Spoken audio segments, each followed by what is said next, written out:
حي الشباب العاملين خير الكتائب أجمعين من شيدوا صرح الرشاد ليرفعوا لله دين. حي الشباب العاملين خير الكتائب أجمعين من شيدوا.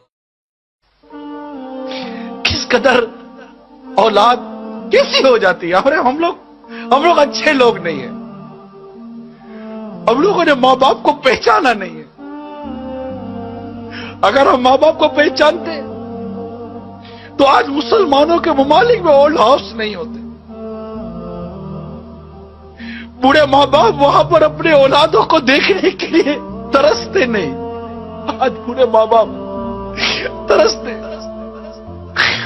شادیاں کروا دیتے کہ اولاد الگ ہو جائے, مگر یہ شادی کے بعد بیوی بچوں کی محبت میں اتنی گم ہو جاتی ہے کہ اس کو ماں باپ کی قدر و منزلت نہیں دیتی.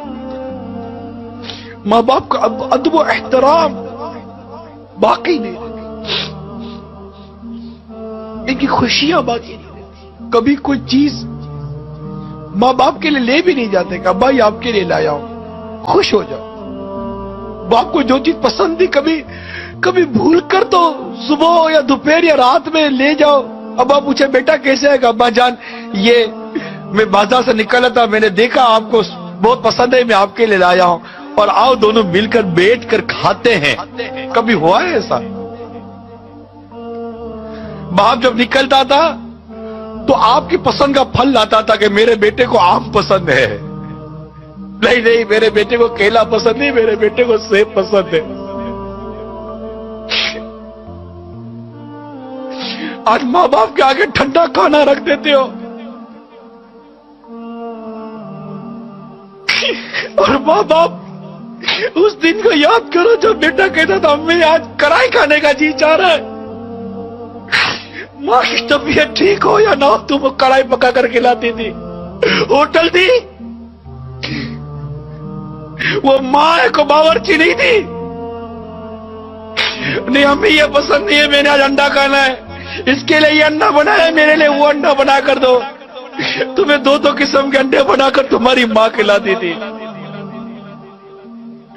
آج تو گھر کا سامان لاتے ہو تو بیوی بچوں کے لیے چھپا کر لاتے ہو کہ ماں باپ دیکھ نہ لے, کہ ماں باپ یہ سامان دیکھیں گے تو کہیں گے بیٹا کہاں سے لائے ہو.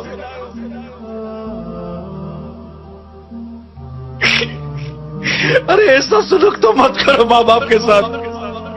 تمہارے ماں باپ ہیں, ان سے محبت کرنا سیکھو, ان سے پیار کرنا سیکھو. تمہاری ایک چیخ کی پکار سن کر ماں باپ کا دل دہل جاتا تھا, دوڑتے ہوئے بھاگتے تھے. آج بوڑھی ماں بستر سے گر کر الٹی پڑی ہوئی ہے, تم کو اٹھانے کی فرصت نہیں ہے.